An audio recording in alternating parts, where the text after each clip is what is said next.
This is VOA News. I'm Joe Ramsey.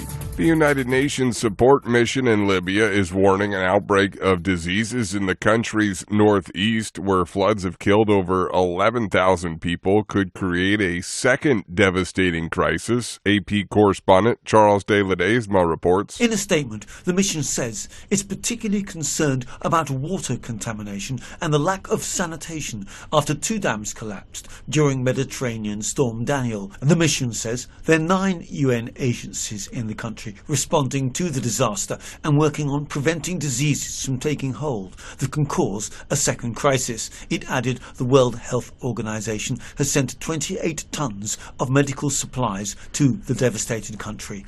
I'm Charles de Ledesma. U.S. Secretary of State Antony Blinken said Monday he spoke to 5 U.S. citizens freed from Iran after they landed in Qatar in a swap.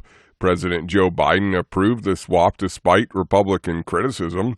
As part of the deal, South Korea shifted $6 billion in frozen Iranian funds to an account in Doha.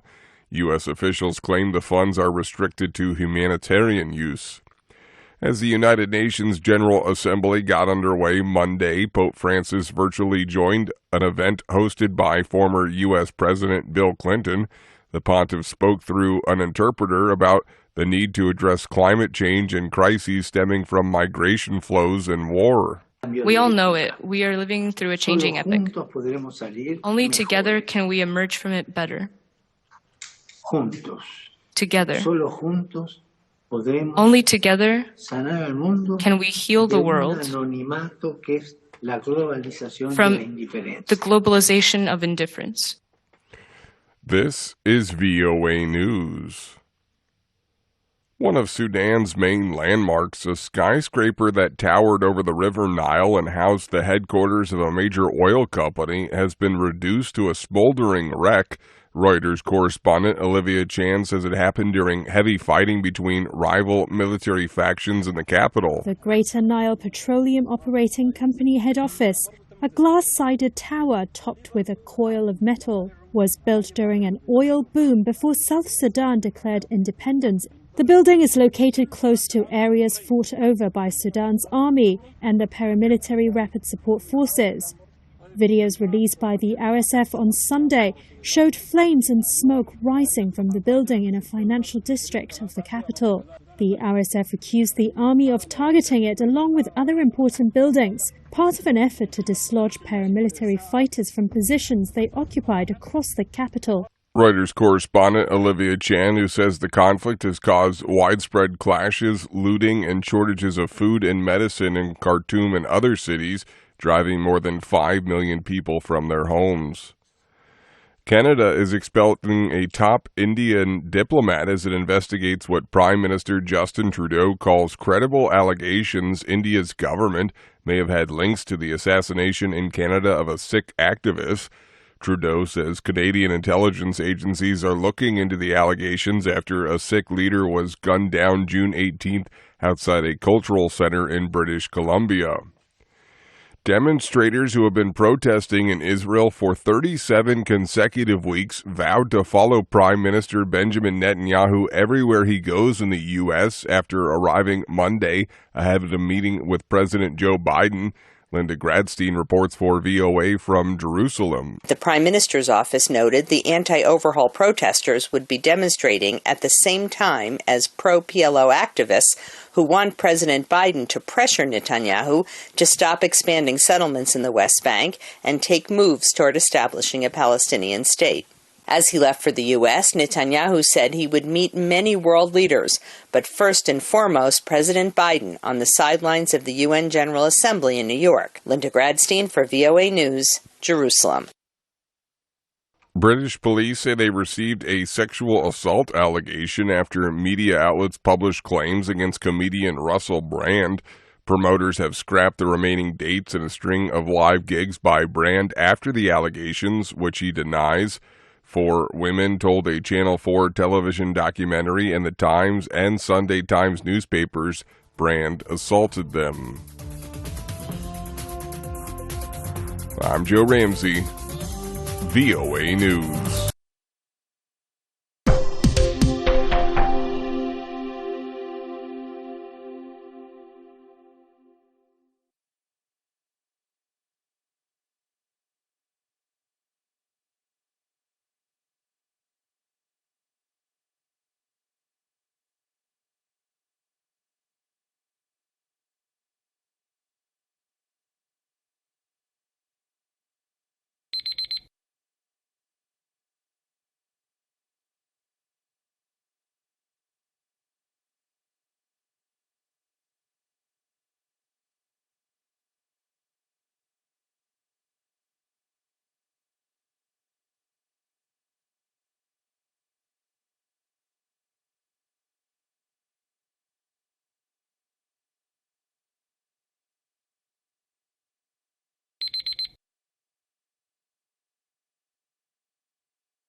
Thank you for watching.